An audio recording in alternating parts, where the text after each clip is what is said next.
तो ठंड बढ़ रही है लगातार। आप कुछ पहन के नहीं आए, गर्मी लग रही है? हाँ, यहाँ पे तो ठीक लगता है। हमारी क्लासरूम का टेम्परेचर जो है वातानुकूलित है। कहाँ पर? उसमें ठंड ज़्यादा लगती थी। रात को पंखा चला के सोते हैं, सुबह 6 बजे बनती है। हाँ, गर्मी लगती है। क्या बात कर रहे हैं? जनवरी में पंखा चला के सोते हैं आप लोग? गरम रक्त के प्राणी हैं। ठंड नहीं लग रही है आपको? ठंड का और गर्मी का दोनों मिक्सअप हो जा रहा है, तो बस गर्मी कहाँ से आ रही है ये बताइए? अभी तो ठंडे टेम्परेचर बहुत गिरा हुआ है हर जगह पे। इस समय देश का तापमान भी गर्म है, पता है? ठंड ज़रूर चल रही है। अभी आज ही मैं आ रहा था NH-24 से, ये जो है ना आपका नेशनल हाईवे, तो आते समय लगा सब कुछ ठीक होगा, सामान्य होगा। 2 घंटे तक मैं जाम में रहा। किसान आंदोलन, आज ट्रैक्टर मार्च था और हज़ारों की संख्या में ट्रैक्टर, ऐसा लग रहा था पूरा पंजाब उत्तर प्रदेश आ गया है। हाँ, बहुत बड़ी संख्या में, लगा था अभी चल ही रहा होगा। अभी पूरा NH-24 पूरा जाम है, ट्रैक्टर मार्च चल रहा है। और कैसे न कैसे करके मैं पहले तो 2 घंटे आराम से उसका एंजॉय कर रहा था। मैंने गाड़ी साइड में खड़ी की, कोई मतलब नहीं है, जहाँ ज़्यादा कहीं जाएंगे हम हार्न बजाएंगे, कोई हमारे पीछे वाला हमें बजाएगा, तो मैंने कहा साइड में खड़ी करते हैं, थोड़ी देर एंजॉय करते हैं। तो थोड़ी देर में खड़े होकर एंजॉय किया। चल रहे थे जय जवान जय किसान के नारे, तो 2-4 हमने भी लगा दिए। और क्या, जैसा देखो किसान के बच्चे हम भी हैं, तो ऐसे में इसमें कोई है थोड़ा ना, हमारे ही मुद्दों की बातें, किसान का हम भी खाते हैं, तो ऐसे में उनकी बातें, यदि कहीं पे मौका मिल रहा हो तो खड़े हो जाना चाहिए। तो अरे अभी बहुत अच्छा लग रहा था। सारे पंजाबी था, मुझे ज़्यादातर पंजाबी मैं देख रहा था। यूपी का कौन है, तो अकेले वहीं दिख रहा था। वो भी आज वेशभूषा ऐसी थी तो ऐसा लग रहा था कि कोई खुफिया आदमी तो नहीं, खुफिया एजेंट आके तो नहीं खड़ा हो गया। तो मुझे ऐसा लगा कोई घूर ना रहा हो, लेकिन फिर भी मैं भी हुजूम में थोड़ी देर टहल घूम के चला है। किसान ने तो सब 36 लाख रुपए ट्रैक्टर में डाला है। अरे सब अजीब क्या है, पंजाब के लोग बहुत रॉयल होते हैं, ये चीज़ तो है उनके अंदर, एक रॉयलिटी जिंदा दिली वो दिखती है, खान पान से लेकर के जीवन जीने की शैली में हर जगह पे दिखती है। और दूसरा क्या है पंजाब के साथ है कि हर घर से एक व्यक्ति बाहर है, नहीं है आमतौर पे, यदि नहीं भी है तो भी बाहर लोग हैं वहाँ से। हम लोग जैसे सिविल सर्विसेज में आप लोग इधर लगे हुए हैं, उधर लोग सब कनाडा, इधर किसी न किसी कंट्री पे हैं, तो रेमिटेंस अच्छा खासा मिलता है और उपज भी अच्छी है, तो खेती किसानी मेहनती भी है। ऐसे तो उपज होती नहीं है। उत्तर प्रदेश की धरती भी सोना उगलती है, ऐसा नहीं है, लेकिन यहाँ के किसान भी, मैं नहीं कह रहा यहाँ के किसान सारे अकर्मण्य हैं, लेकिन इसके बावजूद भी उधर सबसे ज़्यादा मेहनती मुझे लगता है महाराष्ट्र का किसान। महाराष्ट्र के किसान भी बहुत मेहनती होते हैं। तो हर जगह के किसान है, स्थिति है। अब सरकार है वो अड़ी हुई है कि हम बात भर करेंगे, 9 चरण की वार्तालाप हो गई, किसान अड़ा है कि भैया बिल वापस लो। अभी तक बिल की सही समझ किसान समझ तो सब रहा है। देखो जब अपने हितों पर कुठाराघात होता है तो समझ आती है बात को, ऐसा तो है नहीं। सरकार नहीं समझ रही है। सरकार बार बार हित की बात करके, भाई यदि नहीं कोई समझ रहा है, इतने बड़े स्तर का आंदोलन हो रहा है, लगातार संगठन पे संगठन जुड़ते जा रहे हैं, तो एक बार इतना भी ईगो अच्छा नहीं होता है। जो चीज़ें वो कह रहे हैं या तो अमेंड कर दीजिए, कुछ दिन इम्प्लीमेंट करके देखते हैं चीज़ें, यदि आपको लगता है कि उससे रिजल्ट अच्छे नहीं आते तो चीज़ें बदल दी जा सकती हैं। तो सरकार ने मुद्दे को ईगो पे ले लिया है, और किसानों को तो आप जानते ही हैं, वैसे भी उनके पास खोने के लिए कुछ है नहीं। तो जब आपके पास कुछ खोने के लिए नहीं होता है तो बहुत ज़्यादा आपको डर नहीं लगता चीज़ों को लेकर के, धड़क निकल पड़े हैं वो, है ना। कुछ क्लॉज हैं, जैसे इसमें जो आवश्यक वस्तु अधिनियम का क्लॉज है ना, वो वास्तव में यदि आप देखेंगे कि आपदा कुछ परिस्थितियों को छोड़ दे तो आप जमाखोरी कर सकते हैं, लीगलाइज्ड कर रहे हैं आवश्यक वस्तु अधिनियम में। तो ऐसे में आपको क्या लगता है, किसान क्या जमाखोरी करेगा? किसान क्या भंडारण करके रख पाएगा? नहीं रख पाएगा। ये काम पूंजीपतियों का है, वो वेयर हाउस बना सकते हैं बड़े बड़े, वहाँ वेयर हाउसों में वो जमा कर सकते हैं। किसान के माल को औने पौने दामों में खरीदेंगे, क्योंकि APMC मंडियों से बाहर भी खरीद फरोख्त चालू हो जाएगी, और खरीदने के बाद उसको भंडारण कर देंगे। कल के दिन क्या होगा, कृत्रिम महंगाई बनाई जाएगी। कृत्रिम महंगाई समझ रहे हैं, इन्फ्लेशन बनाया जाएगा, चीज़ों के जमाखोरी से इन्फ्लेशन बढ़ता है। है ना। अब आपने इसको अपराध की श्रेणी से हटा दिया है, पर्टिकुलर परिस्थितियों पे डाल दिया है, तो ऐसी कंडीशन पे होना क्या है, किसान फिर महंगे में खरीदेगा, किसान खरीदेगा, मजदूर वर्ग खरीदेगा, जो बाकी का वर्ग है जिसकी मध्यम आय है, जिसकी बहुत ज़्यादा आय नहीं, तो एक ना कहीं पे ये वाला क्लॉज ना सबके हित में नहीं रहेगा। आवश्यक वस्तु अधिनियम में जो जमाखोरी का कॉन्सेप्ट है ये कहीं ना कहीं पे डिस्टर्ब करेगा। इसके अलावा आपके एक दो क्लॉज और हैं। कॉन्ट्रैक्ट फार्मिंग जो है इसको लेकर भी किसान थोड़ा सा चिंतित है, कॉन्ट्रैक्ट फार्मिंग को लेकर के। रीज़न क्या होता है ना, जब कोई समस्या को लेकर के आप आगे खड़े हो जाते हैं ना, तो आपको लगता है कि इतिहास अच्छा नहीं रहा है। हमारे स्वतंत्रता आंदोलन में आप देखेंगे तो किसानों का सबसे बड़ा अहम योगदान था और बहुत सारे किसान आंदोलन हुए, लगातार हुए। लेकिन अंग्रेजों ने किया क्या, कॉन्ट्रैक्ट फार्मिंग आके यहाँ पे की, नील की खेती करने लग गए, कहीं पर ये तंबाकू की खेती करने लग गए, कहीं पर ये हर जगह पे इन्होंने अनुबंधन कर लिया कि आपको कपास उगाना है तो इतने पे कपास ही उगाना पड़ेगा। तो उसके रिजल्ट पॉजिटिव नहीं थे, कॉन्ट्रैक्ट फार्मिंग के रिजल्ट पॉजिटिव नहीं रहे। तो एक ये जो भय है, ये डर है, बहुत सारी चीज़ें हैं जो दिखाता है। तो सरकार को क्या करना चाहिए, कुछ ज़्यादा बड़ी मांगे नहीं है इनकी, MSP की गारंटी देने में क्या दिक्कत है। वैसे आप हटा नहीं रहे हैं, लेकिन गारंटी दे दीजिए जो मांग रहे हैं।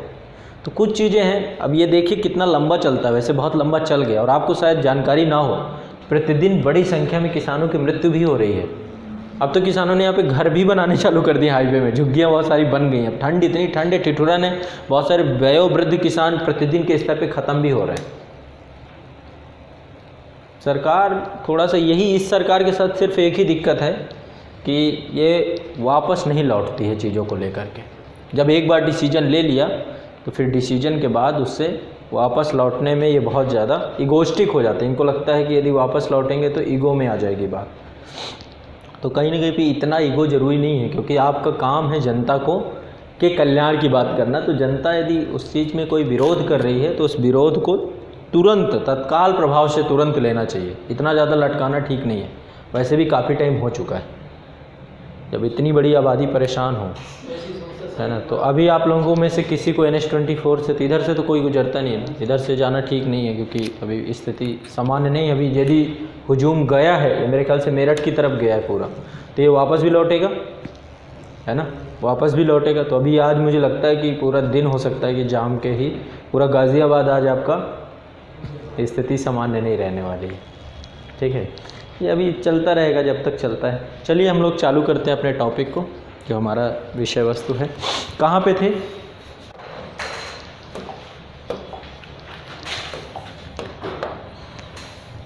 हम जो है आज से इथिकल कुछ टॉपिक पढ़ेंगे ताकि आपके अंदर एक थिंकिंग पावर बन सके। जैसे कि अब आप नीति शास्त्र के अंतर्गत हर एक विषय, हर एक समस्या को हम नीति शास्त्र के पैमाने पर तौल सकते हैं। नीति शास्त्र नैतिकता अर्थात उचित अनुचित के पैमाने में हर चीज़ को तौल सकते हैं।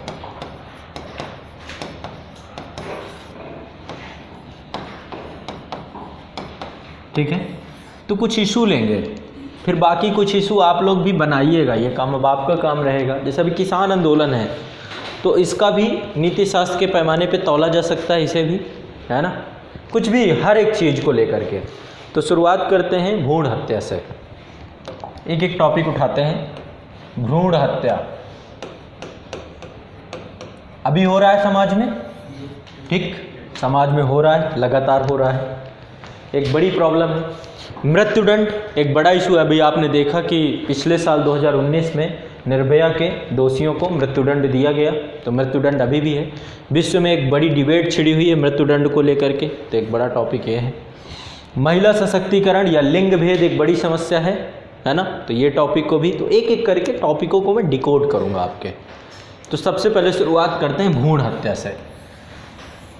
नैतिकता के पैमाने पर, उचित और अनुचित के पैमाने पर इसे तौलना शुरू करेंगे। तो हेडिंग डाल लीजिएगा आप, भ्रूण हत्या। ठीक,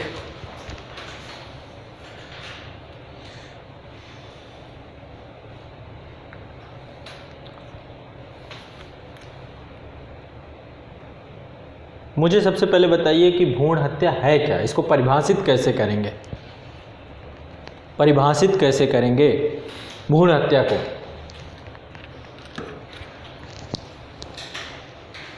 बताइए। जानते हैं मन के अंदर सारी बातें हैं, अब इसको आप परिभाषा का रूप दीजिए। हाँ लेकिन सर अभी कुछ जिसमें प्रतिबंध नहीं चल रहे हैं, ऐसे कोई जैसे हम लोग पता कर लेते थे कहाँ लड़का है लड़की का, ये अब लड़का और लड़की का लिंग परीक्षण करना अपराध कर दिया गया है। जब पता नहीं चलेगा तो फिर तो सर अच्छा नहीं, मैं ये अब ये सब मत सोचिए, बंद हो गया है कानूनी तौर पे बात है। आप मुझे ये बताइए कि भ्रूण हत्या है क्या, परिभाषित कैसे करेंगे? है सर। एक पर्सन। हाँ चंद्रशेखर। जो बच्चा है जिसे हमें ये पता नहीं वो क्या है, हाँ और वो यहाँ दुनिया में आने से पहले अगर हम जांच करके उसकी हत्या कर देते तो अच्छा, आसान भाषा में यदि मैं समझाऊं, परीक्षण के माध्यम से या तकनीकी परीक्षण के माध्यम से यह जानकर कि भ्रूण स्त्री परक है या फीमेल है, उसका गर्भ से स्खलन करा देना, उसे निकाल देना, है ना, जो उसकी मृत्यु का कारण बन जाता है। ठीक है, यही आपका भ्रूण हत्या है। तो सबसे पहले लिखिए परिभाषा इसकी भ्रूण हत्या की, लिखिए परीक्षण के माध्यम से यह जानकर, परीक्षण के माध्यम से यह जानकर कि भ्रूण स्त्री परक है।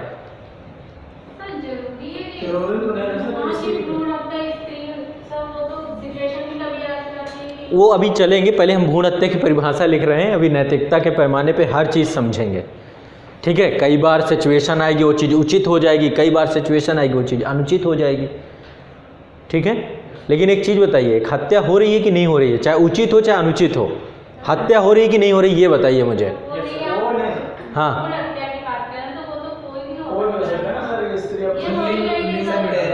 अच्छा, भ्रूण में आप कह रहे हैं कि वो मेल भी हो सकता है, ये कह रहे हैं, इनकी चिंता ये है। देखो ये एक सामाजिक समस्या है, मैं कह सकता हूँ कि पारिवारिक हिंसा का पृथक चरण है, यहीं से पारिवारिक हिंसा चालू होती है, पारिवारिक हिंसा चालू होती है। आपके जो आंकड़े बताते हैं, जो आपका डेटा बताता है, आपका जो लिंगानुपात बताता है, ये बताइए ये क्या है, ये किस पक्ष में जाता है, ये किधर जाता है, किस पक्ष में जाता है? अब आप कह रहे हैं कि भ्रूण जो है वो लड़का भी हो रहा है, उसे भी हम मार रहे हैं, तो लिंगानुपात क्यों नकारात्मक है? महिलाओं की संख्या अभी तो चलो, जब से बेटी बचाओ बेटी पढ़ाओ सरकार के द्वारा अभियान चला गया तब से तो ठीक है, इससे पहले हरियाणा में 776 के आसपास था, इतनी बुरी कंडीशन थी 1000 में, और भी कई जगह और भी गिरा हुआ था, पर्टिकुलर कई जिलों में बहुत गिरा हुआ था। तो ये क्या बता रहा है, कौन खत्म हो रहा है, कौन जिंदा है, क्या कहेंगे इसके लिए? बलात्कार वाली स्थिति में तो वो उसमें तो नहीं देखा जाएगा, अभी हम उचित अनुचित की तरफ जा ही नहीं रहे बेटा, पहले हमारी बात हो रही भ्रूण हत्या। तो इनका कहना मेरा ये है, ये कह रही कि भ्रूण हत्या का मतलब है कि हम लिंग परीक्षण को यहाँ पे नहीं देख रहे हैं, भ्रूण हत्या पेट के अंदर कोई बच्चा खत्म हो जाए, है ना, वो चाहे लड़का हो चाहे लड़की, उसे भ्रूण हत्या आप कहिए, ये कहना चाहती हैं, इसे भ्रूण हत्या मानना चाहिए, बिल्कुल सही है, गलत नहीं है। लेकिन एक सामाजिक समस्या ये नहीं है, सामाजिक समस्या ये है कि पेट में लड़की है उसका वध किया जा रहा है, ये सोशल प्रॉब्लम है। कैसे पता करेंगे? अब इसके लिए ऑब्जेक्टिविटी, तथ्य परख जाइए, फैक्ट पे जाइए, फैक्ट आपका लिंगानुपात बताता है ये। अब नहीं मानेंगे इस फैक्ट को, खत्म करें ये लिंगानुपात, ये सामाजिक समस्या तब बन गई ना।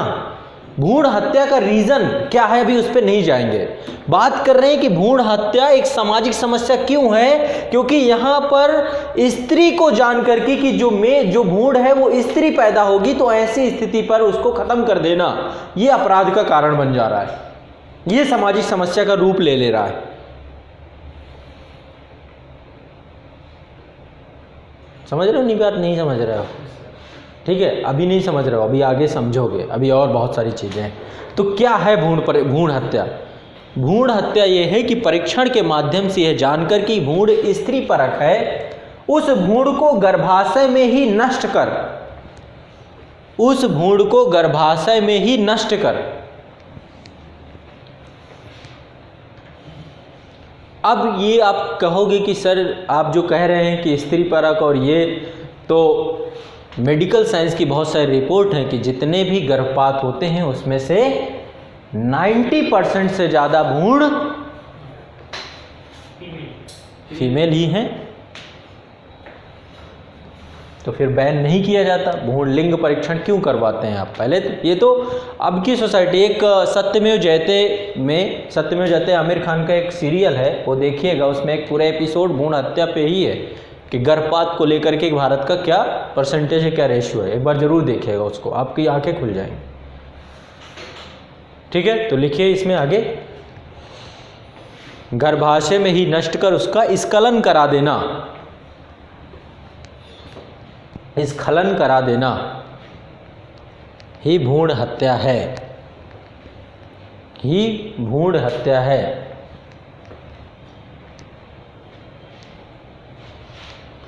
जो पुरुष है वो प्राकृतिक मौत से खत्म हो रहा है भ्रूण के तौर पे, लेकिन जो स्त्री है उसको कृत्रिम तरीके से खत्म किया जा रहा है।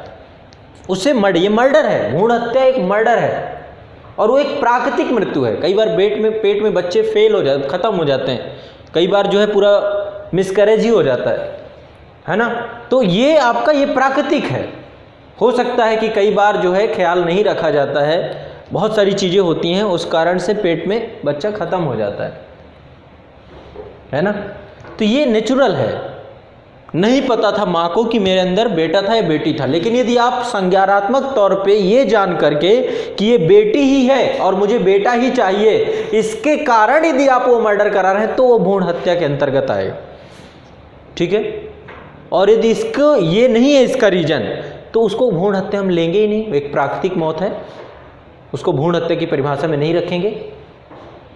बताइए क्या दिक्कत है इसमें, क्या ऑब्जेक्शन है? परिभाषा में नहीं है ना। चलो आगे बढ़ते हैं। भ्रूण हत्या लैंगिक अन्याय का प्रथम पक्ष एवं पारिवारिक हिंसा का गुप्त रूप है। भ्रूण हत्या लैंगिक अन्याय का प्रथम पक्ष एवं पारिवारिक हिंसा का गुप्त रूप है। यह भारत की एक प्रमुख सामाजिक समस्या है। यह भारत की एक प्रमुख सामाजिक समस्या है।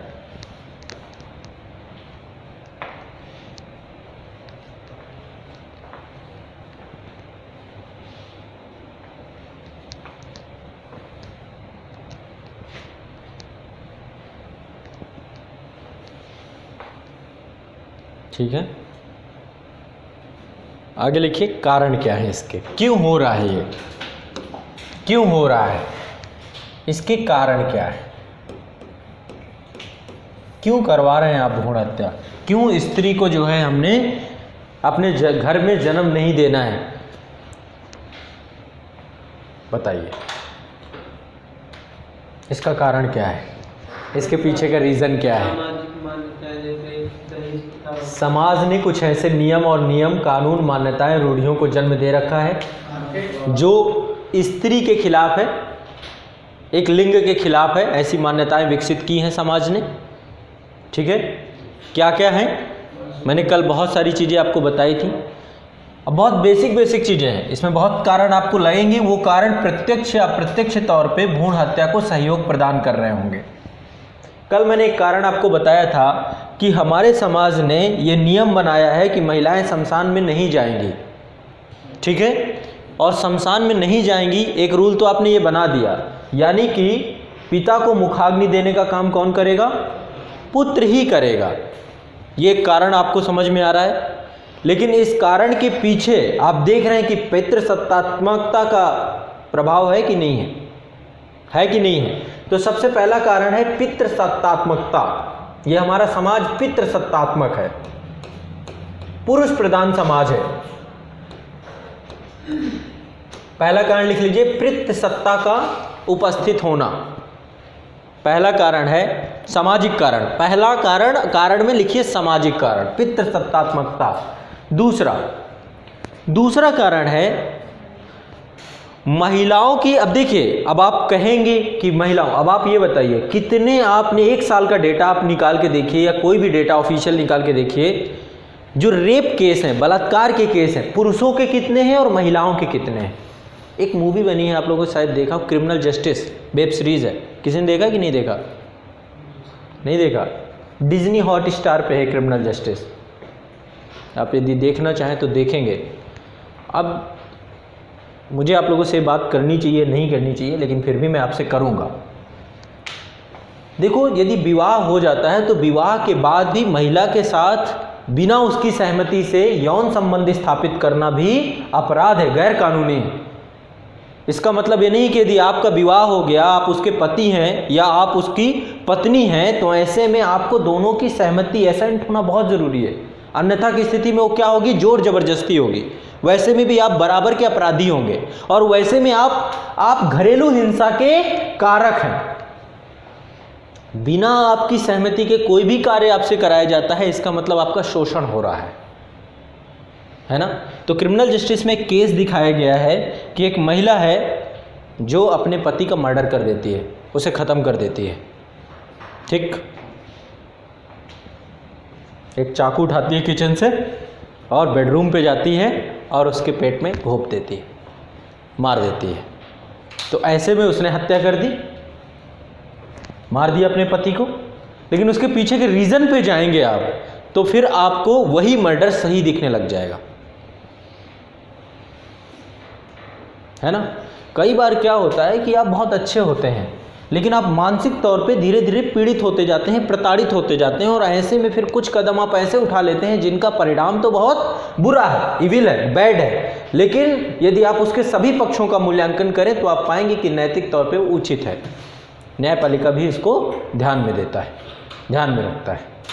ठीक है, अब मान लीजिए आप ही हैं, आपके पिता हैं, आपके पिता ने आपको पैदा किया, आपका जन्म दिया, लेकिन वही पिता आपकी मौत आपको ख़त्म करना चाहें किसी भी कारण से, ठीक है, तो सेल्फ डिफेंस में आप यदि अपने पिता को मार दें तो आप अपराधी होंगे कि नहीं होंगे। आत्मरक्षा के अधिकार हमें मिला है, हम अपनी आत्मरक्षा कर सकते हैं, अपना बचाव कर सकते हैं, अपने बचाव में किसी को भी मार सकते हैं। एक आप लोगों ने शायद मूवी देखी हो, रुस्तम, देखिए रुस्तम, अक्षय कुमार उसमें खुद ही डिफेंड करता है, नेवी में रहता है, तो उसमें भी इसी चीज़ को दिखाया गया है पूरा का पूरा।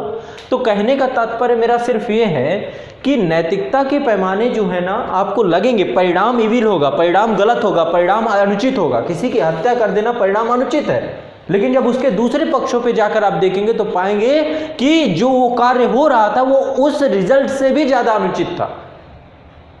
मान लीजिए अभी हमारे क्लास को बंधक बना लिया जाए, ईश्वर न करे कभी ऐसा हो, जैसे ये काम नाइजीरिया में बोको हराम करता है, पूरा स्कूल का स्कूल किडनैप कर लेता है, ठीक है, और जो बच्चे होते हैं, बच्चियां होती हैं, उनका शोषण होता है, उनका दुर्व्यापार होता है, उनके साथ गलत कार्य कराया जाता है। तो ऐसी कंडीशन में या तो वो क्या होता है, गलत कार्य का मतलब क्या, एक रैकेट क्रिएट किया जाता है, नशे उद्योग में लगा दिया जाएगा, मानव अंग के प्रत्यारोपण में लगा दिया जाएगा, वेश्यावृत्ति में लगा दिया जाएगा, बहुत सारी चीज़ें हो सकती हैं, है ना। तो यदि ऐसे कार्य कराता है और ऐसे में जो वहाँ पे लोग हैं, यदि हम उनको ख़त्म करते हैं, ऐसे में तो फिर मारना ही ख़त्म हो जाए। अभी मृत्युदंड की बात आएगी फ्यूचर में, हम लोग देखेंगे, आतंकवादी आते हैं, उनको गोलियां चलाई जाती हैं, उनको मार दिया जाता है। तो कहने का माध्यम ये है कि हमें दूसरे पक्षों का मूल्यांकन करना बहुत ज़रूरी है। आप सीधे सीधे देख के नहीं बता सकते कि ये चीज़ उचित है या अनुचित है, समझ रहे हैं बात को। तो मेरे कहने का मतलब ये है कि जो पितृसत्तात्मकता है ये कहीं ना कहीं पे बहुत सारे कारणों को जन्म देगी, जिसमें से एक कारण लिखिए, नेक्स्ट कारण लिखिए, पुत्र प्राप्ति पर सामाजिक प्रतिष्ठा की वृद्धि का भाव। क्या ये रहता है कि नहीं रहता है। यदि पुत्र की प्राप्ति होती है, आप कभी भी देखेंगे आपके घर में यदि कोई महिला प्रेग्नेंट है तो हमेशा उसको यही आशीष, यही आशीर्वाद दिया जाता है कि आपको बेटा हो। पूरा महाभारत में भी तो यही है सर। महाभारत का क्या था सर, हमेशा पुत्र होती भवा, ऐसे ही। हाँ, वो छोड़िए, चलो वो तो अलग बात है। मैं आज मतलब मैं एग्री नहीं हूँ इस चीज़ से। संविधान निर्माताओं ने संविधान लिखा तो वहाँ पर भी इंग्लिश में संविधान लिखा गया, तो कहीं पे हर शब्द यूज नहीं किया उन्होंने, हिज ही यूज किया, हर पद के लिए हिज शब्द यूज किया। तो बनाते समय उनके दिमाग में भी पितृसत्ता थी कि नहीं थी। आप पूरा संविधान पढ़ेंगे हर क्लॉज में, लेकिन अब अमेंडमेंट होना चाहिए, एक हिज ऑब्लिक हर कर देना चाहिए इनको। मान लो राष्ट्रपति महिला होती है तो नहीं, ये नहीं करना। राष्ट्रपति पद है एक, राष्ट्रपति एक पद है, एक पोस्ट है, लेकिन यदि उसके कार्यों को यदि कुछ लिखना है तो यहाँ पे हिज और हर शब्द जोड़ा जा सकता है यदि वो महिला हुई तो। कहने का मेरा तात्पर्य ये है कि समाज में जितने भी आप कारक देखेंगे पुत्र को प्रतिष्ठा का कारक माना गया है। और पुत्र को प्रतिष्ठा का भाव इसलिए माना गया कि पुत्र के माध्यम से ही बहुत सारे कार्य करवाए गए हैं। तो एक भाव ये लिख लीजिए, लिख लिया, ये कंप्लीट हो गया। पुत्र प्राप्ति पर सामाजिक प्रतिष्ठा की वृद्धि का भाव, ठीक है। अगला लिख लीजिए, अगला पॉइंट, पुत्र प्राप्ति पर सामाजिक सुरक्षा का भाव। यदि पुत्र को प्रतिष्ठा का भाव बना दिया गया तो फिर पुत्री क्यों चाहिए आपको? भ्रूण हत्या आप करवाएंगे, है ना? आप कारक बनेंगे भ्रूण हत्या के, आपके दिमाग में एक साइकोलॉजिकल बैठाया गया है। मैं आज के एजुकेटेड समाज की बात नहीं कर रहा हूँ, आप पढ़े लिखे तब भी ये कर्म आप करेंगे। अभी फ्यूचर में आपका भी समय आएगा, अपना टाइम आएगा आप लोगों का। अभी आप पढ़ रहे हैं, अभी आप उस अवस्था में नहीं हैं। आप मुझे कहें कि अभी आप ऐसे हैं और वैवाहिक जीवन के बाद ऐसे नहीं रहेंगे, मैं कोई गारंटी नहीं ले सकता, क्योंकि अभी उस जीवन में आप प्रवेश ही नहीं करें। आप भी तो आप बिल्कुल निश्चिंत हैं, निर्द्वंद हैं। जब आप आएंगे, उसको झेलेंगे, तब आपको पता चलेगा। तो लिख लीजिए, पुत्र प्राप्ति पर सामाजिक सुरक्षा का भाव। अगला पॉइंट लिखिए, पिता के मृत्यु होने पर मुखाग्नि देने की जिम्मेदारी पुत्र पर। अगला पॉइंट लिख लीजिए, पिता के मृत्यु होने पर मुखाग्नि देने की जिम्मेदारी पुत्र पर।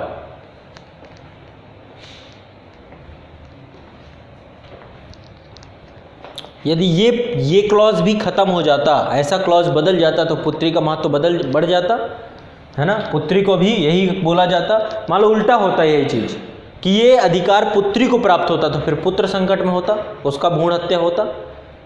ये सारे अधिकारों को हम बदल दें, वंश परंपरा को बढ़ाने की जिम्मेदारी पुत्री को दे दी जाती। पुत्र प्राप्ति पर सामाजिक प्रतिष्ठा न सोच करके पुत्री प्राप्ति को सामाजिक प्रतिष्ठा बना लिया जाता। पुत्र प्राप्ति को सामाजिक सुरक्षा न समझ के पुत्री को सामाजिक सुरक्षा समझ लिया जाता। पिता की मृत्यु होने पर पुत्री मुखाग्नि देती। ऐसा विश्वास हो जाता कि हमारा जो परिवार है, उस परिवार का भरण पोषण पुत्री ही करती है, महिला ही करती है। अभी क्या भाव है? लिखिए इस बात को भी लिखिए। ऐसा विश्वास है कि पुरुष ही परिवार का भरण पोषण कर सकता है। यदि ये भरोसा बदल जाता तो शायद पुत्री का महत्व बढ़ जाता। बढ़ता कि नहीं बढ़ता? समाज में पुरुष प्रताड़ित किया जाता, ऐसा होता, महिला प्रताड़ित नहीं की जाती। तो ऐसे में आपको क्या दिखता?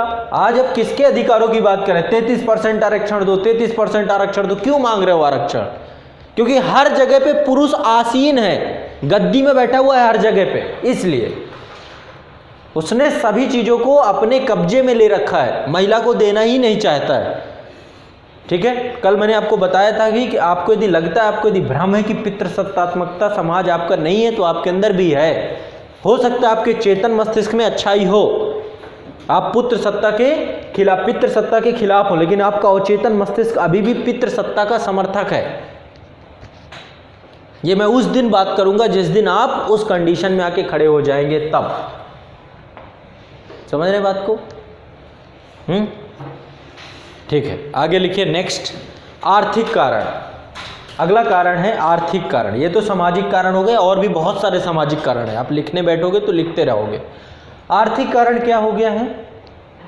सबसे बड़ा कि पुत्र खरीदा जाता है, मतलब लड़के को खरीदा जाता है, दामाद को खरीदा जाता है, उसकी बोली लगाई जाती है, नीलामी लगाई जाती है।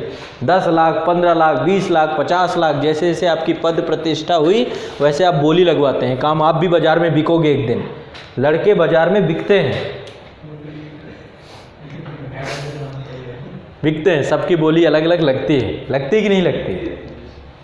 आज आप बोल सकते हो कि आप अपना दहेज नहीं लोगे, लेकिन आप लिख के मुझे एफिडेविट में नहीं दे सकते हो, आप में से कोई भी। हाँ, दे सकते हैं आप, कुछ नहीं लेंगे आप। चलो मैं तो जाऊंगा ही नहीं, तब तक तो जिंदा ही रहूंगा जब तक आपकी शादी होगी। पता तो चल ही जाएगा, पता भी चल जाएगा। हाँ, इनवाइट आप तो करेंगे और पता भी चल जाएगा। मैं सिर्फ यही देखने आऊँगा कि क्या लिया जा रहा है। हाँ, क्या? हाँ, दहेज ना ले, ये लड़कियों के द्वारा एक बार लड़कियों को अब सोचना चाहिए इस चीज़ को, क्योंकि दंश भी इस चीज़ का उन्हें झेलना पड़ता है। जो लालची लोग हैं, यदि उनके परिवार में जाएंगे, जैसे मैं आपको बताऊं, मेरे एक मित्र थे, मेरे एक खुद के मित्र थे, उन्होंने क्या किया, विवाह किया। और विवाह करते समय पहले तो बढ़िया बोली लगी, चेक अच्छे खासे कटे उनके, क्योंकि अच्छी खासी पोस्ट में थे। और बोली लगने के बाद उन्होंने उनसे कहा, देखिए दिमाग कैश अच्छा खासा मिल रहा था उसमें, क्योंकि उस शादी में मध्यस्थता में मैं भी था। तो अच्छा खासा कैश मिल रहा था उनको, तो उन्होंने कहा कि देखो सामान तो हमारे घर में सारा है, सामान सब कुछ है, किसके घर में क्या नहीं होता है बताइए। अकेले लड़के थे वो अपने घर में, तो सामान तो हमारे घर में सारा है, आप एक काम ये करिए कि आप हमें उस सामान की वैल्यू और ऐड कर दीजिए। यदि आप कैश x रुपए कैश दे रहे हैं आप हमें, ठीक है, तो x प्लस कर दीजिए इसको, ठीक है, जितने का सामान है। तो x प्लस भी करवा लिया उन्होंने। अब लड़की वालों ने भी सोचा कि यहाँ पे x प्लस, अब उसके दिमाग में क्या चल रहा था, यहाँ तो x प्लस हो गया, अब वहाँ फिर और कुछ ना कुछ मिल ही जाएगा। लड़की वाले उनसे ज़्यादा होशियार, उन्होंने कुछ भी नहीं दिया यहाँ तक कि बेड दिया लेकिन बिस्तर तक भी नहीं दिया, बोला अब सब कुछ है तो वही खरीद लो, बेड भर दे दिया। ऐसी कंडीशन में लड़की घरेलू हिंसा का शिकार हो गई। 400 बातें उसे सुनाएंगे कि तुम्हारे, जबकि पहले से ही पूरा जमाखोरी करके बैठे। पितृसत्ता इतनी घातक होती है। ये आपको लग रहा है, आपको पता है ससुराल जाके आप क्या मांगोगे, रेस्पेक्ट, सम्मान। पितृसत्ता आपके दिमाग में बैठी हुई है। दहेज तो छोड़िए ये बात है, और घर पे आपकी महिला आएगी उसको कहोगे काम कर, तेरा काम है काम करने का, ये तेरे से बड़े हैं। आपको अपने ससुराल पे क्या चाहिए कि आपके सब पैर छुएं, आप जाते ही आपको बिल्कुल गोद में उठा लिया जाए, आपके लिए बिल्कुल सेज लगाई जाए फूलों की। ये पितृसत्ता है आपके दिमाग की। और एक गिलास यहाँ पे क्या होगा, महिला के लिए अपना पानी पीना है तो खुद ही जाए और खुद पिए। ये नहीं दिखता आपको, अंधे हैं आप लोग। ये होता है कि नहीं होता बताइए। यदि उल्टा हो जाए, यही कहानी उल्टा कर देते हैं कि आप अपने ससुराल में जाके सारे काम कर रहे हैं, एक तरफ से आपकी वाइफ बैठी है आराम से, तो आप समझिए यहां भी आप राजा हैं, वहां भी आप राजा बन गए। पितृसत्ता ने काम करा दिया, ठीक है। तो दहेज प्रथा जो आपका है, दहेज प्रथा का प्रचलन है, दहेज प्रथा का प्रचलन जो है आर्थिक कारण में सबसे बड़ा कारक है। पॉसिबल ही नहीं है कि बिना दहेज के आप लौट आए, पॉसिबल ही नहीं है, संभव ही नहीं है, ठीक है। नहीं तो आप तो हैं, हमारे भाई ने नहीं दिया। अच्छा कुछ भी नहीं लिया, ऐसा नहीं, ऐसा बोलते हैं। देखो जो नहीं लेने वाले मैं उनकी बात बताता हूँ, क्योंकि कारण ये है क्योंकि मेरे बड़े भाई हैं, तो जब हम कई बार जो रिश्ते होते हैं तो उन रिश्तों पे पहला हम जैसे मेरा क्वेश्चन मार्क ये होता है कि भाई लड़की को दहेज लेना अपराध है, लेकिन लड़की का एक हिस्सा है अपना खुद का घर पे। अच्छा, तो लड़की का हिस्सा होता है। घुमा फिरा के तो आप वही कहना चाह रहे हैं ना, लड़की का घुमा फिरा के तो बात वहीं पे आ रही है ना। देखो अब ये पितृसत्ता है हमारी बोल रही है। नहीं जैसे बात, हाँ हाँ, जैसे कि बेटे का हिस्सा भी है, हाँ, कोर्ट ने आदेश दिया कि लड़की का भी हिस्सा होना चाहिए, लड़की का भी हिस्सा होना जब वो चाहिए। घर से जा रही शादी होके, तो पिता का भी हक बनता है कि अपने हिस्से में से बेटी को थोड़ा बहुत दे। तो हक बनता है ना। हक तो बिल्कुल बनता है, और उसी हक के कारण उस पिता ने अपनी बेटी को पढ़ाया है, उसी हक के कारण उसने उसको बड़ा किया, उसका पालन। आपने 20 साल तक उसका पेट नहीं भरा, यदि हक की बात आप कर रहे हैं तो आपने पेट भरा है उसी हक के कारण। अब आप हक कहाँ पे जता रहे हैं? यदि जमीन है आपकी 100 बीघा, तो फिर यदि 4 भाई और 1 बहन है तो उसको 5 भाई 20-20 बीघा, 20 बीघा मेरा भी होना चाहिए। हक है आपका कहने का मतलब। लड़की का देना चाहिए ना पिताजी को। लड़की को तो उसने बड़ा करके, सब कुछ करके, जॉब तक करवा के, हर तक काबिल बना के आपके पास भेजा है। तो मतलब जब घर छोड़ के जाए पिताजी कुछ ना। सर आपका क्या सिस्टम बनता है ये बताओ। आपने तो मैं बता रहा हूँ, मैं तो पितृसत्ता का शिकार हूँ, ठीक है, पितृसत्ता का शिकार हूँ। पहला ही शब्द ये होता है कि जो आपका संकल्प हो कर दीजिएगा, अन्यथा कोई ज़रूरत नहीं है। अब आपका संकल्प में घुमा फिरा के कहानी सेट कर दी जाती है। आज के टाइम पे यही कहता है, कल के दिन आप भी, जैसे इन्होंने नहीं लिया, इन्होंने ये कह रहे हैं, तो ये भी यही हुआ होगा। आपने मांगा नहीं किसी चीज़ को, आपने बोला जो आपको करना हो, संकल्प हो। क्यों? एक प्रथा बन चुकी है कन्यादान की, पुत्रदान की नहीं बनी, कन्यादान महादान बना दिया पितृसत्ता ने। सर अभी हम भैया की शादी है हमारे, तो उसमें क्या हुआ, लड़की वाले बोले हम जितना हो जाएगा हम दे देंगे। पापा हमारे ठीक है, मतलब ज़्यादा दहेज नहीं। हाँ, तो तिलक के दिन क्या हुआ कि 50,000 रुपये, सॉरी 50,000 रुपये कैश दे, बाकी 2.5 लाख का चेक दिया। तो चेक लगे वो बाउंस हो गया, मतलब अकाउंट पैसे नहीं। अब पापा परेशान। अब मतलब क्या था कि उन्होंने जो घर का पैसा था अपना से भी वो खर्च कर दिया कि जो तिलक में मिलेगा वो हम गाड़ी वाड़ी का खर्चा देंगे। तो अब जिस दिन बारात जाने हुआ उस दिन उनका एक कैंडिडेट लेके 75,000 रुपये लेके ला के दिया। तो पापा हमारे बोले जब आप 2 लाख के लिए हामी भरे, जब आपको नहीं देना नहीं देना वो भी बता देते 1 लाख करते हम तो उसमें मान जाते। हम आपके पैसे के चक्कर में जो हमारे पास बचत था हम खर्चा कर रहे थे, अब हम अपना पिछला बकाया कैसे देंगे। आपने कहाँ पे खर्चा किया? लड़का पक्ष कहाँ पे खर्चा करता है मुझे ये नहीं। जैसे हाँ कैसे हो जाता है ज़्यादा, मुझे ये तो बता दो। सब वापस लौट आता है। आप कहोगे सोना चांदी खरीद के देते हैं तो लड़की को पहना के ले तो आते हो अपने घर पे, और क्या होता है आपका, है ना? किस चीज़ में होता है? किस जगह पे? मुझे जगह कोई एक बताइए जहाँ पे आपका पैसा खर्च होता है। जेवरात रहेंगे कहाँ? वो आभूषण फिर वापस कर दो, अगले दिन वापस आ जाएंगे। आभूषण फिर जाओ ज्वेलर्स के पास कि भैया कुछ नहीं इतने दिन के लिए चाहिए, फिर वापस करो, उतनी रकम वापस आ जाएगी। वैल्यू कैपिटल है ना आपकी। कल के दिन वो जेवरात ससुराल लड़की के पक्ष वाले थोड़ा ना उनको वो करेंगे कि उनको भंजाएंगे। वो किसके पास है वैल्यू? वो तो आपका इन्वेस्टमेंट हो गया ना। कल के दिन सोना बढ़ेगा तो रकम भी बढ़ जाएगी। लड़के वाले का कहाँ पर खर्चा हो रहा है? लड़का वाला तो दवा मूर्ख बना रहा है। हमारा भी बराबर का खर्चा होता है। सबसे बेस्ट है कोर्ट मैरिज आज के टाइम पे। मैं आपको सही बताऊं, ये सब शादी विवाह एक दिखावा सा बन गया है, और इस दिखावे के कारण से लोगों के घरे बर्बाद हो रहे हैं। लोग लाखों रुपए जो है अपना शान शौकत और उसमें बहा रहे हैं, उड़ा रहे हैं। होना ही नहीं, मैं तो इसके पक्ष में भी नहीं। सबसे बेस्ट ये होना चाहिए। लेकिन अब फिर लड़की के दिमाग में बैठा है कि हमें दिखाना है, हमें ये करना है। झूठी शौकत में बहुत सारे लोग कर्ज लेते हैं, क्या क्या लेते हैं। एक दिन की बात होती है, एक दिन में पूरा मानने को तो सब मान जाए, सोच की बात है, सामाजिक सोच की बात है। चलो अभी इस पे बाद में आएंगे, अभी आएगा ये मुद्दा भी आएगा आपका। दहेज प्रथा का बढ़ता प्रचलन, ठीक है। दहेज प्रथा बंद हो, लेकिन जब अपने घर की बात आए तो है ना, फिर पूरी खुल जाए, जितना मिलना हो मिलता रहे। अभी आप बहुत लालची आदमी, आपके अंदर का लालच अभी वो अचेतन मस्तिष्क में बैठा है। चेतन मस्तिष्क कर आप लालची नहीं हो। ससुराल जाओगे, सास यदि 100 रुपये नहीं पकड़ाएगी, 100 पकड़ा दी मान लो धोखे से, सास फिर आप चाहोगे 500 में विदाई पे दे, 1000 विदाई पे दे। वो विदाई क्या है? फिर लालच आपके अंदर की पितृ सत्ता। आपको आप कहोगे सम्मान 10 रुपये में होता है, लीजिए करिए 10 रुपये में सम्मान। कल के दिन जाके बोलोगे कि मेरे ससुराल में मुझे 10 रुपये दिया इन्होंने, मैं तो आपको 50 जगह पकड़ूंगा कि आप दहेज प्रेमी हैं, आप पैसे प्रेमी हैं, लालची हैं आप। 50 जगह पे पकड़ूंगा। ये सब जितनी रस्में बनाई गई हैं, ये सब रस्में पितृ सत्ता ने बनाई हैं। हर रस्म में पैसा चढ़ रहा है। आपको क्या लग रहा है? कोर्ट मैरिज का पैसा देखो, वहाँ पे कहीं ना कहीं पे आपके दिमाग में कम से कम ये लालच खत्म रहेगा दहेज का। हाँ, बारात भी नहीं है उसमें। तो कोर्ट मैरिज में 2 चाहिए बस, गवाह एविडेंस के तौर पे 2 चाहिए, आप चाहिए। जो डॉक्यूमेंट का खर्चा आता है वही करो, ख़त्म बात, सारी बात बराबर। ना आपका खर्चा ना उनका खर्चा।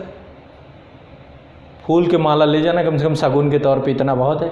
एक उनको पहनाना, एक आपको पहनाना, बराबर बराबर का हुआ, इतना तो खर्चा चलता है। वो भी वकील के पास हो गया। अच्छा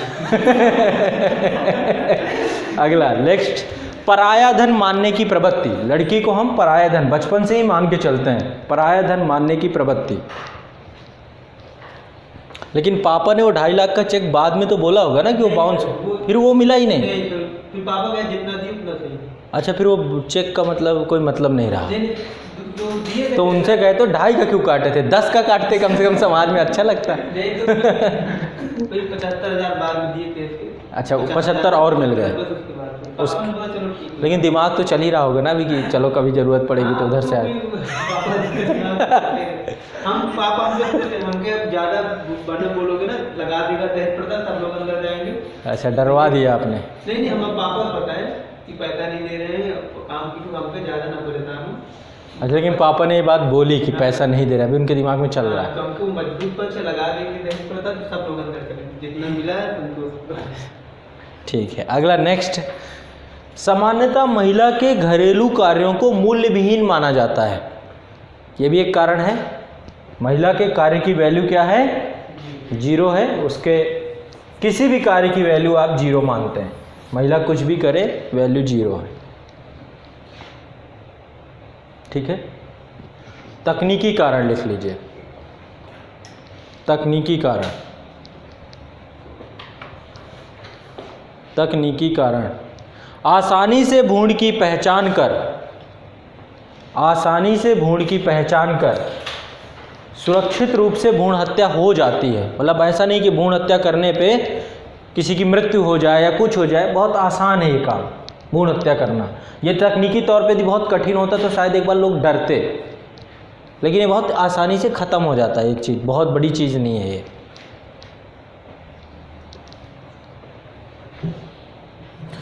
आगे लिखिए भ्रूण हत्या के दुष्परिणाम। मुझे अब बताइए दुष्परिणाम क्या है? हाँ हाँ, पहला लिख लीजिए लिंगानुपात असंतुलित, लिंगानुपात असंतुलित। 2011 की जनगणना के अनुसार कितना था भारत का लिंगानुपात? 943 है।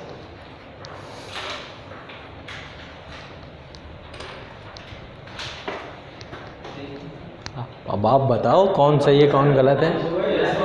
हाँ, 943 की 947?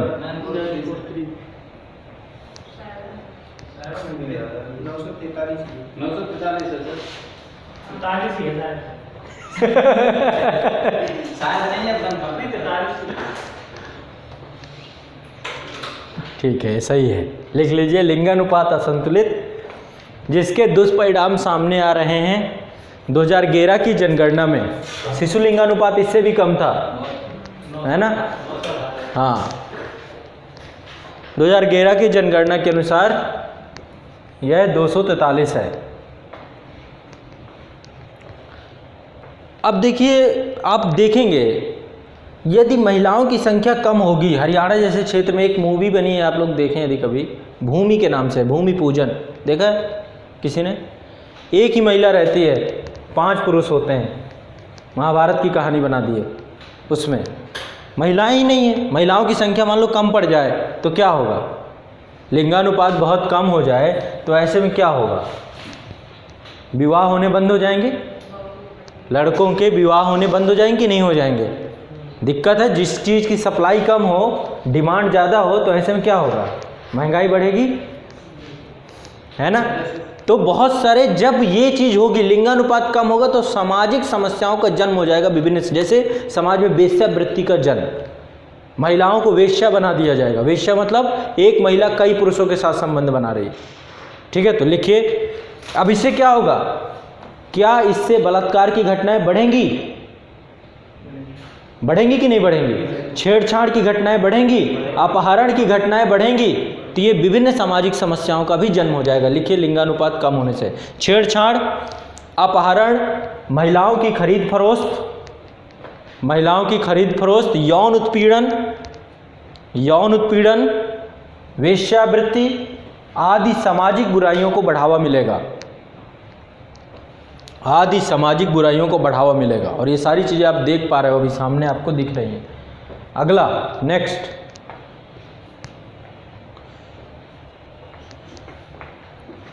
अगला पॉइंट लिखिए सामाजिक विकास में बाधा, सामाजिक विकास में बाधा, जिससे सामाजिक असंतुलन को, जिससे सामाजिक असंतुलन की स्थिति उत्पन्न हो जाएगी, जिससे सामाजिक असंतुलन की स्थिति उत्पन्न हो जाएगी।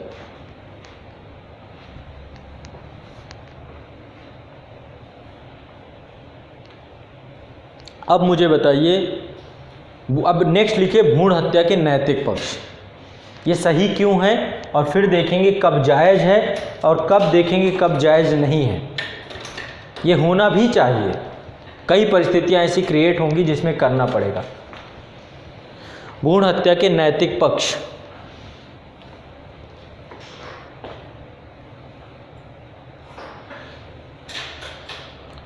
नैतिक पक्ष मतलब क्या है? उचित है भ्रूण हत्या, ये नैतिक पक्ष है। क्यों अनुचित है? नैतिकता के पैमाने पे तो भ्रूण हत्या को हम अनुचित ही मानेंगे ना। नैतिकता क्या बताती है कि भ्रूण हत्या उचित है कि अनुचित है? अनुचित है ना? क्यों अनुचित है, यही चीज लिखो। नैतिक पक्ष, जब नैतिकता की बात आएगी, ये एक सामाजिक बुराई, और सामाजिक बुराई क्योंकि इसका निरपेक्ष शुभ क्या है? गलत। ठीक है, अब क्यों गलत है पहले ये लिखिए पहला पॉइंट, गर्भपात से महिला को विशेष खतरा हो जाता है, महिला के जीवन से विशेष खतरा हो जाता है, गर्भपात से महिला के जीवन को विशेष खतरा हो जाता है। दूसरा, मानवीय मूल्यों का पतन हो जाता है, मानवीय मूल्यों का पतन हो जाता है।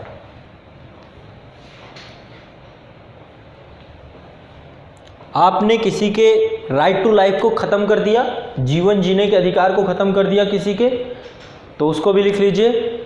सबसे मूलभूत अधिकार है जीवन का अधिकार, सबसे मूलभूत अधिकार है जीवन का अधिकार, यहाँ उसका उल्लंघन होता है। सबसे मूलभूत अधिकार है जीवन का अधिकार, यहाँ उसका उल्लंघन होता है। अगला पॉइंट, उस बच्चे की क्या गलती थी ये बताइए, उसकी क्या गलती थी? क्या वो दोषी था जिसको मार दिया गया?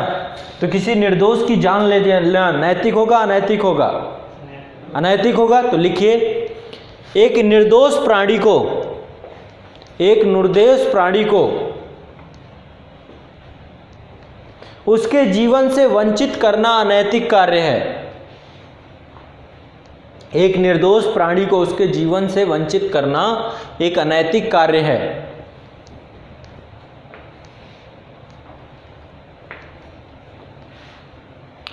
अब देखो, ये भ्रूण हत्या में देखो, भ्रूण कोई भी हो सकता है, लेकिन दिक्कत क्या है कि भ्रूण एक लिंग विशेष का ही है, जितना आंकड़े हैं, जितना डेटा है भ्रूण हत्या के। ठीक है, तो लिखिए, भ्रूण हत्या एक विशेष लिंग के प्रति किया गया है। भ्रूण हत्या एक विशेष लिंग के प्रति किया गया अन्याय है,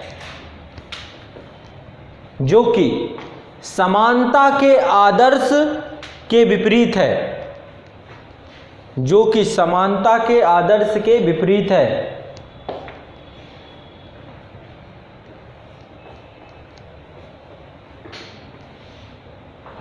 अगला पॉइंट, कांट के मतानुसार प्रत्येक मनुष्य साध्य है, कांट के मतानुसार प्रत्येक मनुष्य साध्य है, यहां उसका उल्लंघन किया जाता है, यहां उसका उल्लंघन किया जाता है।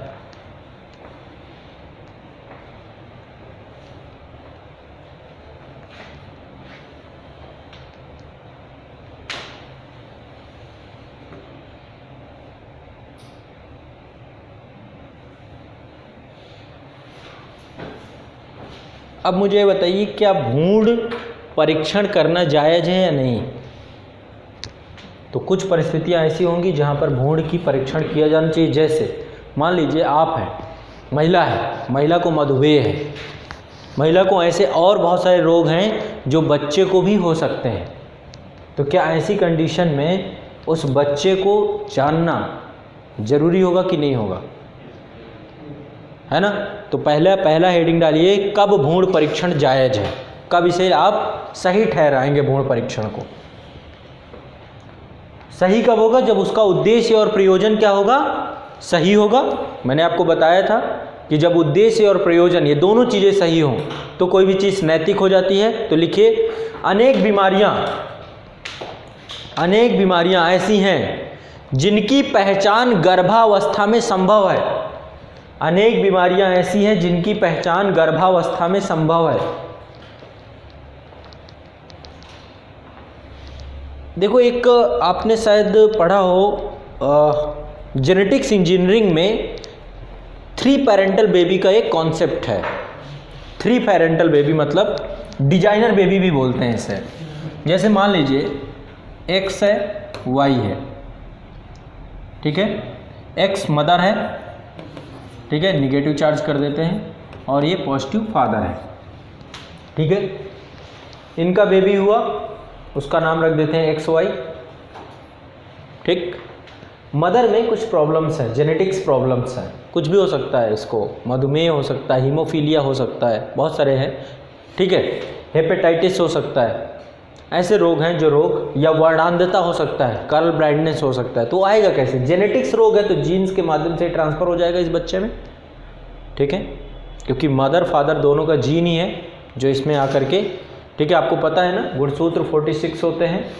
ठीक है, 23 जोड़े गुणसूत्र हैं, जिसमें से एक लिंग गुणसूत्र होता है, महिला में XX होता है और पुरुष में XY होता है, ये सब आप जानते हैं। तो यही जीन है। और बाद में देखो इसके पास भी 46 हैं, इसके पास भी 46 हैं, इसके पास भी 46 ही होंगे, 47 होने में दिक्कत है और 45 होने में भी दिक्कत है। एक ज़्यादा हो जाने से आपको फिर आपकी अवस्था ही बदल जाएगी, फिर आप कहाँ कन्वर्ट हो जाएंगे? हाँ, आप इधर निकल जाएंगे, इस कहानी में, इस कम्युनिटी में निकल जाएंगे। आप सोच रहे हो कि भाई मिल रहा है तो एक और रख लेते हैं, तो दिक्कत है, 46 ही चाहिए। यानी इसके जो सबसे बेहतर जीन होंगे और इसके जो सबसे बेहतर जीन होंगे वो दोनों मिल करके ही 46 लेंगे। जो इसके ऐसे जीन होंगे जो जीन बच्चे में आने के बाद, जैसे मान लीजिए फादर हैं, फादर आपके छोटे हैं कद के और माँ आपकी टॉल है, तो मदर का जीन हाइट है, ग्रोथ है, फादर के जीन छोटा है, तो ऐसे में जो बच्चा होगा उसके पास किसका जीन प्रभावी हो जाएगा? मदर का जीन। बेस्ट चीज़ निकल के आती है, बेस्ट प्रोडक्ट हो आप अपने मम्मी पापा के, सबसे बेस्ट चीज़ निकलती है। तो कहने का तात्पर्य ये है मेरा कि ये भी 46 ही है। मैं यहाँ पे ये समझाना चाहता था आपसे कि अब हुआ क्या है, अब एक नई तकनीक आ गई। मान लीजिए इसके जीन में भी डिफेक्ट है, इसके जीन में भी डिफेक्ट है, दोनों के, ठीक है। तो एक नई टेक्निकी है कि हम किसी तीसरे पर्सन का जीन इसको रिप्लेस कर सकता है। इसको बोलते हैं डिजाइनर बेबी, 3 पेरेंटल बेबी, ठीक है। तो पापा तीसरे भी हो गए या मम्मी तीसरी भी हो गई। एक तो ये है जैविक हमारे, अब इसका जीन भी हमारे, बाकी है क्या, हमारी पहचान क्या है मम्मी पापा की? पैदा होते हैं, आँख खोलते कहते हैं तेरा मम्मी है तेरा पापा। यदि मान लो हमें किसी ने, हमें बहुत समय बाद भी पता चलता है कि इन्होंने तो गोद ले रखा है हमें, मम्मी पापा तो कहीं और हैं, ये तो आपको बताया गया भ्रम है। पता कैसे चलेगा? आपकी जीन के माध्यम से। यदि आपका DNA फिंगरप्रिंट कराया जाएगा तब निकल के आएगा अच्छा ये मम्मी ये पापा, तब कहानी खुलेगी, ठीक है। तो चूंकि इसका जीन आपके अंदर है तो 3 पापा मम्मी हो गए, बदल गई कहानी, ठीक। तो इसको बोलते हैं डिजाइनर बेबी, यानी कि गर्भावस्था में आपके अंदर के जीन्स को बदल के आपको बेस्ट बनाया जा सकता है, यदि आपके मदर फादर के जीन में कोई डिफेक्ट है तो, ठीक है। जैसे पापा अफ्रीका मम्मी अफ्रीका, तो प्रोडक्ट कैसा? अफ्रीकन जीन, ठीक है। कुछ नहीं करना, अमेरिका से एक मम्मी के जीन उठाना है और सेट कर देना है यहाँ पे, बेटा बिल्कुल फक गोरा, कलर ही बदल गया, समझ रहे हैं। पापा पिग्मी जनजाति का, मम्मी पिग्मी जनजाति के छोटे छोटे पिंटू पिंटू, तो बेटा पिग्मी जनजाति। तो क्या करना है? कुछ नहीं करना है, एक उठाना है आपको, यूरोप का जीन लगा देना है, सेट कर देना। जीन ही है जो आपको सब कुछ देते हैं। तो कहने का मेरा तात्पर्य यहाँ पे ये है कि जो हमारी भ्रूण हत्या है, भ्रूण हत्या में यदि हमें भ्रूण में ही पता चल जाए कि बच्चे में क्या बीमारियां हैं जिनको जीन थेरेपी के माध्यम से दूर किया जा सकता है, बच्चा पैदा हो जाएगा तो फिर दूर नहीं किया जा सकता, तब लिंग परीक्षण जायज है कि नहीं जायज है, करना चाहिए कि नहीं करना चाहिए, ठीक है। तो यही बात लिखवा रहा था मैं, लिखिए कहाँ पर है, कब भ्रूण परीक्षण जायज है। तो अनेक बीमारियां ऐसी हैं जिनकी पहचान गर्भावस्था में संभव है और जीन थेरेपी द्वारा उनका उपचार किया जा सकता है, ठीक है। एक तो ये है। दूसरा, जेनेटिक शोध कार्य में, जेनेटिक शोध कार्य में, रिसर्च में यदि हमें ज़रूरत पड़ती है तो भी हम जीन ये कर सकते हैं। तीसरा, शिशु को खतरे से बचाने के लिए, यदि कभी ऐसी स्थिति आ जाए कि बच्चा जो है खतरे में हो, मर रहा हो, तो हम न्यूनतम क्षति की ओर जाएंगे और हमें लिंग परीक्षण भी करना पड़ेगा तो हम कर लेंगे, शिशु को खतरे से बचाने के लिए। जनसंख्या में सर वृद्धि पर नियंत्रण के लिए, जनसंख्या वृद्धि में जैसे पुत्र की चाह में बेटियां जो होते रहते हैं उसके लिए, जनसंख्या वृद्धि, जनसंख्या जैसे होती है सर सामान्य की पुत्र की चाह में बेटियां की संख्या बढ़ती जाती है, बेटियों की बढ़ती जाती है। हाँ, ऐसे भी लोग होते हैं, 4 बेटियां हो गई, 5वां बेटियां चाहिए, फिर 6वीं बेटी चाहिए, सब बेटियां ही होती जा रही हैं एक तरफ से। तो इसमें क्या चाह है, आप क्या चाह रहे हैं? ऐसे में जनसंख्या नियंत्रण हो जाएगी, वो मार देगा पेट में ही 2 मिनट में, उसे नहीं पता चलेगा, तभी बेटी होती चली जा रही, नहीं तो तुरंत कंस बन जाएगा, कंस मामा, भ्रूण हत्या तभी तो हो रही है, बेटा चाहिए तभी तो बढ़ती जा रही जनसंख्या। वो एक बेटे के चक्कर में 7 बेटियां हो गई। यदि उसे पता ही होता कि बेटी ही होगी तो क्यों तुरंत वो 2 मिनट में ख़त्म बात, जाना है भ्रूण हत्या कर देनी है। उसे पता नहीं तब बेटी पैदा हो जा रही है। ठीक है, तो वो आपका गलत है। अब अगला लिखिए, कब भ्रूण हत्या जायज़ है? कब भ्रूण हत्या जायज़ है? 2 चीज़ें हैं। पहला है, यदि गर्भवती महिला का जीवन खतरे में है तो भ्रूण हत्या की जा सकती है, कोई दिक्कत नहीं, क्योंकि जो जीवन अभी भी कई परिवारों को चला रहा है उसको बचाना प्राइमरी जिम्मेदारी है। जो जीवन नहीं आया है, हो सकता है कि फिर महिला भी मर जाए, बच्चा भी मर जाए, क्योंकि जब तक महिला स्वस्थ रहेगी तभी तो बच्चा भी स्वस्थ रहेगा। तो दोनों से मरने से अच्छा है कि एक को बचा लेते हैं। तभी डॉक्टर आता है, कहता है कि बेटे को बचाएं कि माँ को बचाएं। कई लोग सोचते हैं कि इसको जाने देते हैं, इससे मैं खुद ही पक गया था बेटे को बचा लीजिए, छोड़िए इसको, जाने दीजिए। ठीक है, तो लिखिए। अगला है बलात्कार के संदर्भ में। बलात्कार के संदर्भ में देखो स्थिति के ऊपर है, यहाँ पे हमें सिचुएशंस देखनी पड़ेंगी। सिचुएशंस होंगी तो उस आधार पे हम गर्भपात को परमिशंस दे सकते हैं। मान लो महिला है, अविवाहित है, ठीक है, उम्र बहुत कम है उसकी, और ऐसी स्थिति में वो गर्भ धारण कर लेती है बलात्कार के बाद, तो उस कंडीशन में भी हमें देखना पड़ेगा, केस के ऊपर है। ठीक है, अगला डिलिए, भ्रूण हत्या को रोकने के उपाय या निदान।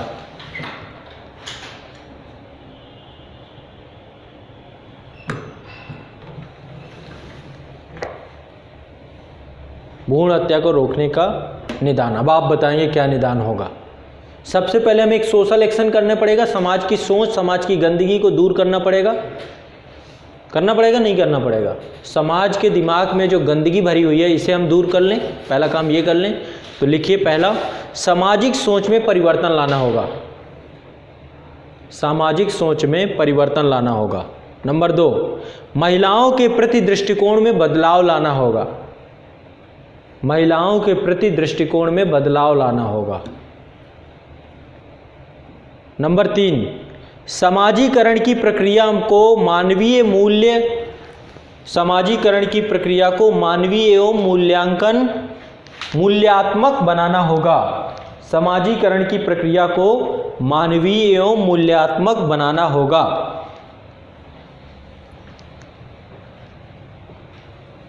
अगला पॉइंट, गोद लेने की समुचित व्यवस्था की जाए। गोद लेने की समुचित व्यवस्था की जाए। अगला पॉइंट, तकनीक के दुरुपयोग को प्रभावी तरीके से रोका जाए। अगला पॉइंट, स्त्री पुरुष समानता को बढ़ा देने वाले दार्शनिक विचारों को बढ़ावा दिया जाए। स्त्री पुरुष समानता को बढ़ा देने वाले दार्शनिक विचारों को बढ़ावा दिया जाए। अगला पॉइंट सबसे प्रभावी मुझे यही लगता है, स्त्री को आर्थिक तौर पे सशक्त बनाया जाए, ताकि वो बोझ से क्या बन जाए, वरदान बन जाए। स्त्री को आर्थिक तौर पे सशक्त बना दिया जाए।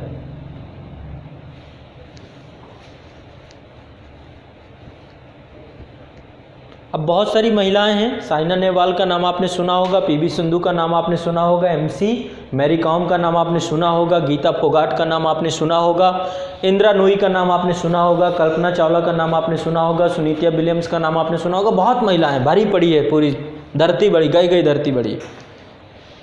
ठीक है, अवनी चतुर्वेदी का नाम आपने सुना होगा। तो ऐसे बहुत सारे महिलाएं हैं जिनको समाज में प्रेरणा स्रोत बनाया जाए, लोग को बताया जाए कि बच्चियां जो हैं आज के समय में क्या हैं, एसेट्स हैं हमारे लिए।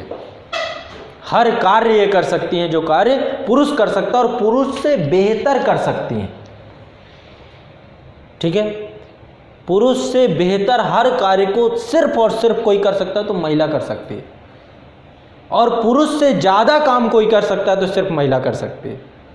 क्यों ज़्यादा? कैसे? जैसे पहला दिमाग में क्लिक करा, कौन सा? पूरे सुबह से वो छोड़िए, पहला शुरुआत वहीं से करते हैं जो ईश्वर ने बनाया है। बच्चा आप पैदा नहीं कर सकते, चाहे आप धरती के कुछ भी कर लें, वो काम महिला ही कर सकती है। 9 महीने पेट में गर्भ धारण करके रखती है। फिर बच्चे का चलो बच्चा वो पैदा नहीं कर सकती एक दफ़े, बच्चे का पालन पोषण भी पिता नहीं कर सकता, वो भी माँ ही करती है। शुरुआत के वो जो 3-4 साल जो होते हैं बच्चे को पूरी तरीके से मजबूत बनाना, उसकी बॉडी मांसपेशियों को, चलो वो काम तो पिता कर सकते हैं, लेकिन वो काम भी पिता के बस का नहीं, बर्बाद कर देंगे। पता चला कि बचपन में ही आपकी जो रीढ़ की हड्डी है इधर की उधर हो गई, वो काम केवल माँ का ही है, ईश्वर ने उसी को दिया है। तो बहुत सारी चीज़ें ऐसी हैं जो सिर्फ महिलाएं, भावात्मक तौर पे महिलाएं बहुत मजबूत होती हैं, इमोशनली ही वो बहुत पुरुष क्या हो, पुरुष मजबूत नहीं होता। पुरुष, चूंकि पितृसत्ता ने बोला कि पुरुष को रोना नहीं चाहिए। कई बार आप देखते हो एग्जाम्पल के तौर पे ये बोला जाता है कि क्या महिलाओं की तरह रो रहे हो। पुरुष भी अंदर से उतना ही वो होता है, लेकिन कहीं ना कहीं पे उसको समाज ने रोक रखा है, तो वो उसका जो इमोशनल पक्ष है वो बहुत कठोर हो गया है।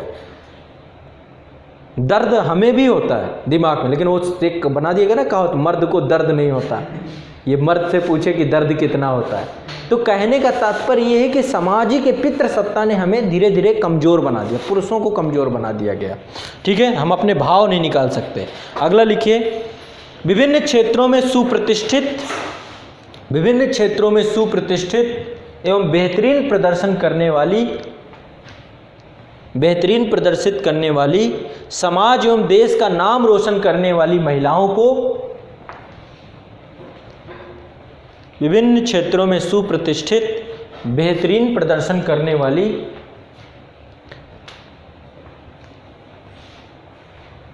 परिवार एवं समाज एवं देश का नाम रोशन करने वाली महिलाओं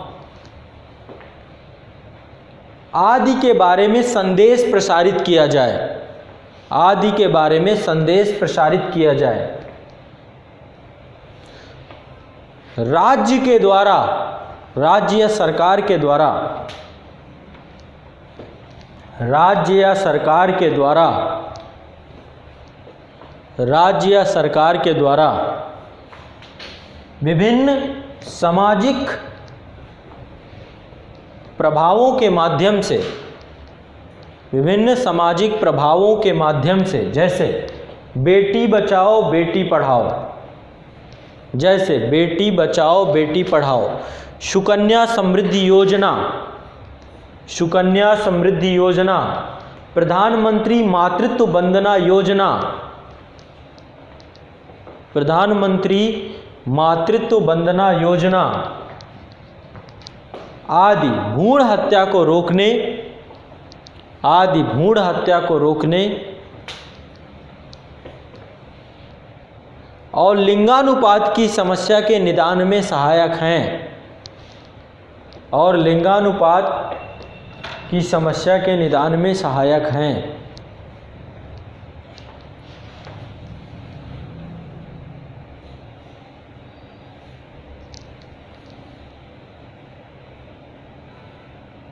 इसके अतिरिक्त राज्य के द्वारा लिंग चयन निषेध अधिनियम 1994 बनाया गया है।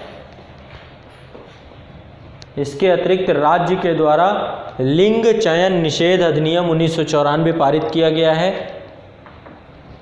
जिसका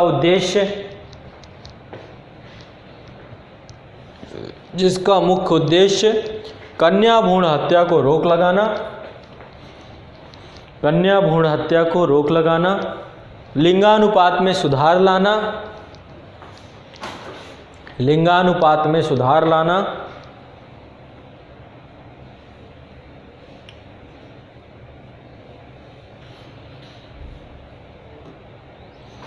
समाज में व्याप्त लैंगिक असमानता को दूर करना,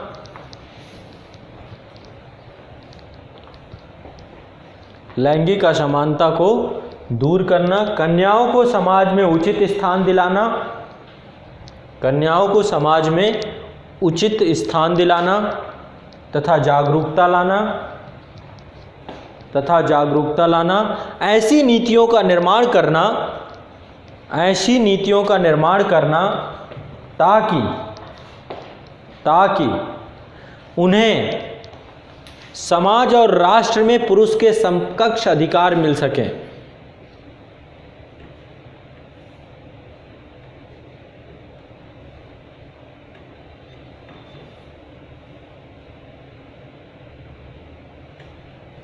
इस अधिनियम को 2003 में संशोधित किया गया। इस अधिनियम को 2003 में संशोधित किया गया। इस अधिनियम को PCPNDT अधिनियम भी बोलते हैं। PCPNDT अधिनियम 1994।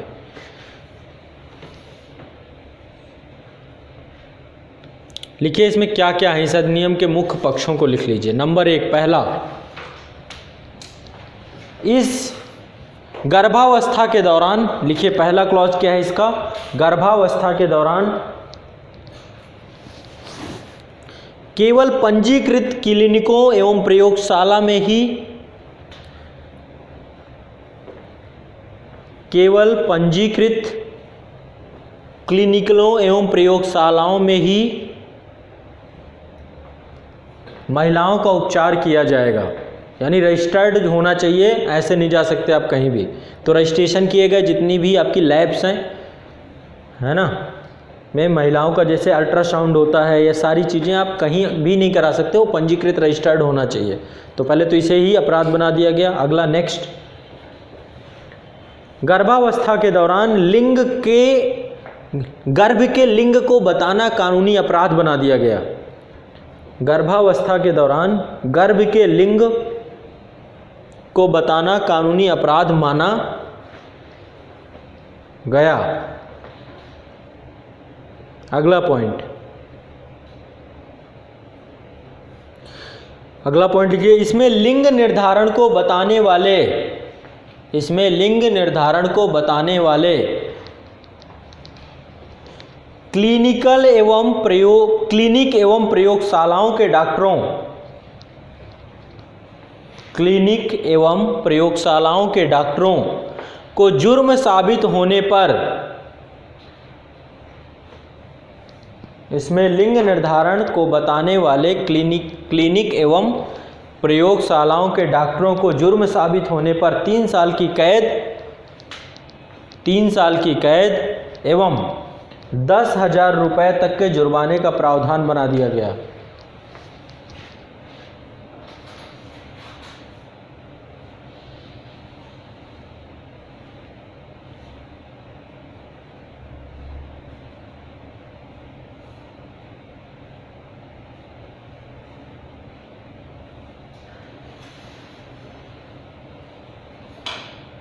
ठीक है,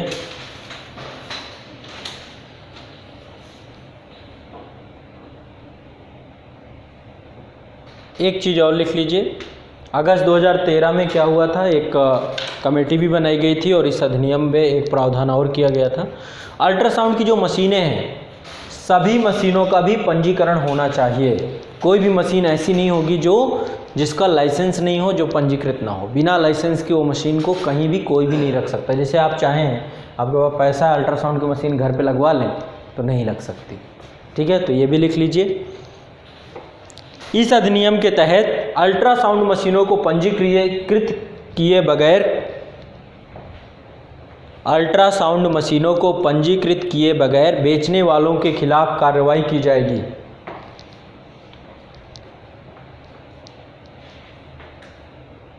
ऐसा करने से इन मशीनों की गैर कानूनी बिक्री पर रोक लग गई।